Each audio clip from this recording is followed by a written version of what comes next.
Dans le cœur de Jésus, premier moyen d'honorer son cœur, la communion fréquente.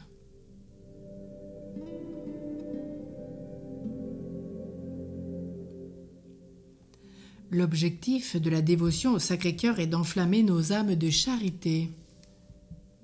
Or, le mémorial de toutes les merveilles d'amour accomplies par Jésus, c'est la nourriture divine qu'il a préparée à ceux qui le cherchent, la Sainte Eucharistie. La plus grande preuve de gratitude et d'affection que nous puissions donner à celui qui se donne à nous, c'est de le recevoir. Sœur Agnès de l'ordre de Saint-Dominique était si persuadée qu'en instituant l'Eucharistie, Jésus avait voulu allumer de plus en plus en nous l'amour divin, qu'au moment de la communion, elle s'écriait dans un vif transport de joie « Allons à l'amour, allons à l'amour !» Elle reçut même un jour la Sainte Hostie sous la forme d'un feu qui embrasa tellement son cœur d'amour qu'elle fut comme hors d'elle-même toute la journée. Entendez-vous Sainte Thérèse de l'Enfant Jésus qui dit « Qui se meurt de ne pas pouvoir mourir d'amour ?»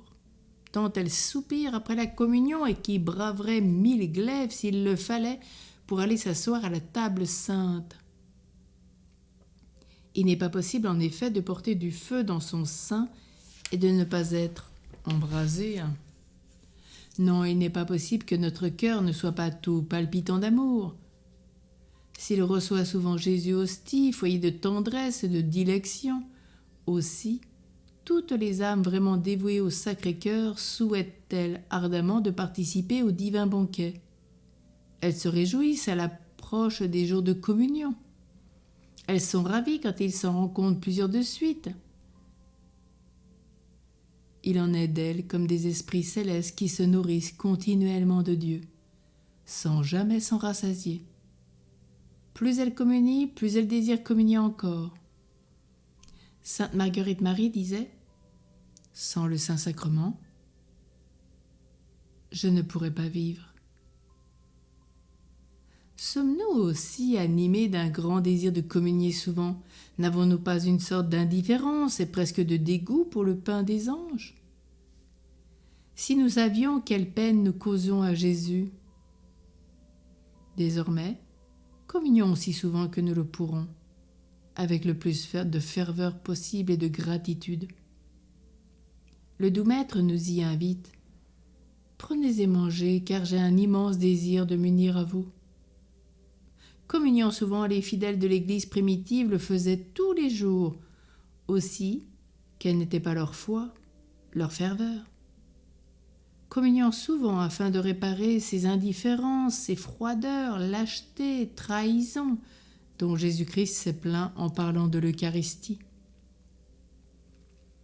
Oui, communions souvent et puissions-nous être en état de dire comme Sainte Marguerite Marie, j'ai un si grand désir de la Sainte Communion que volontiers, pour me la procurer, je marcherai nu-pieds par un chemin de flamme. En retour, nous mériterons d'entendre la belle parole que Jésus adressait à son humble servante. Ma fille, j'ai choisi ton âme pour mettre un ciel de repos sur la terre, et ton cœur sera un trône de délices à mon divin amour.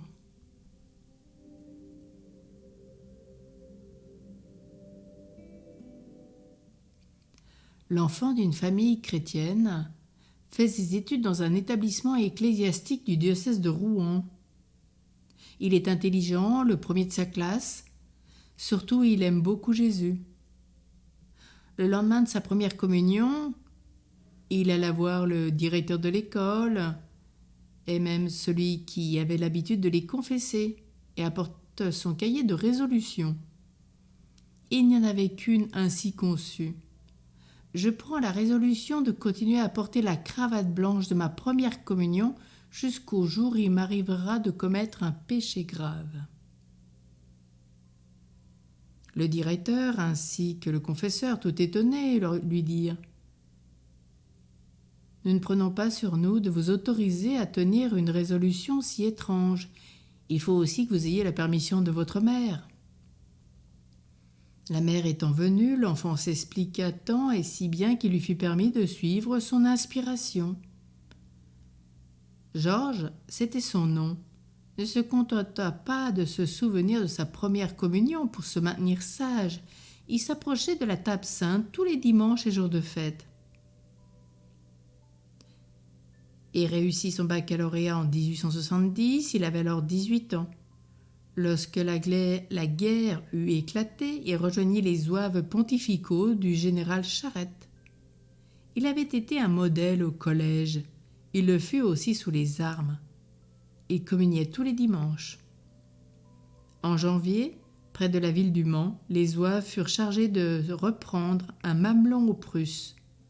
Georges s'y distingua par son courage et fut du nombre des vainqueurs. Mais une balle meurtrière vint l'atteindre.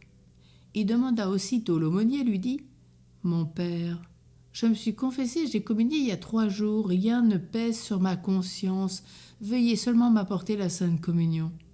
J'ai aussi un service à vous demander. Regardez dans mon sac, vous y trouverez une cravate blanche, un ruban blanc et un chapelet. Ce sont les souvenirs de ma première communion, veuillez me les apporter. »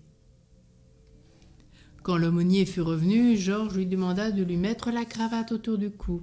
Puis lorsqu'il eut reçu le viatique, il ajouta « Lorsque je serai mort, vous m'enleverez cette cravate et vous l'enverrez à ma mère, en lui écrivant de ma part que cette cravate de ma première communion n'a jamais reçu d'autre tâche que celle de mon sang versé pour notre patrie. »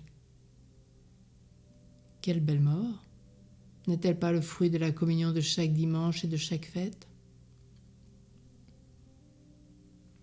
Mon Dieu, pardonnez ma froideur pour la Sainte Communion.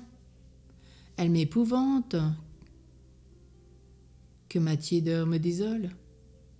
Oui, hélas, j'ai souvent oublié de peut-être manger le pain de vie. Peut-être que je n'y suis même pas allé le dimanche ou les jours de fête. Et j'ai omis beaucoup de communions par ma faute. Divin Jésus, donne-nous faim et soif de ton corps et de ton sang. Oui, désormais, nous communierons aussi fréquemment qu'il nous sera permis, tous les jours si nous le pouvons, et que nous puissions entendre de Jésus, comme il a dit à Marguerite Marie. J'ai choisi ton âme pour mettre un ciel de repos sur la terre, et ton cœur sera un trône de délices à mon divin amour.